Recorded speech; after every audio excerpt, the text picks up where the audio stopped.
مدینہ کی بابرکت بستی میں ایک نوجوان صحابی عبداللہ رمضان کے پہلے روزے کے لیے بے حد پرجوش تھا۔ اس نے نبی کریم صلی اللہ علیہ وسلم کی تعلیمات کو دل سے سنا تھا، جو رمضان کے روحانی فوائد اور قربت الہی کی طرف رہنمائی کرتی تھیں۔ رمضان کے آغاز سے ایک رات پہلے عبداللہ نے اپنے اہل خانہ کے ساتھ تراویح کی نماز ادا کی۔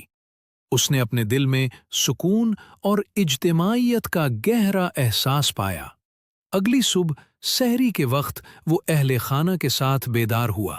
سادہ کھانے کے ساتھ اس نے اللہ کی نعمتوں پر شکر ادا کیا۔ دن بھر عبداللہ نے کھانے اور پینے سے پرہیز کیا۔ مدینہ کی بابرکت بستی میں ایک نوجوان صحابی عبداللہ رمضان کے پہلے روزے کے لیے بے حد پرجوش تھا۔ اس نے نبی کریم صلی اللہ علیہ وسلم کی تعلیمات کو دل سے سنا تھا، جو رمضان کے روحانی فوائد اور قربت الہی کی طرف رہنمائی کرتی تھیں۔ رمضان کے آغاز سے ایک رات پہلے عبداللہ نے اپنے اہل خانہ کے ساتھ تراویح کی نماز ادا کی۔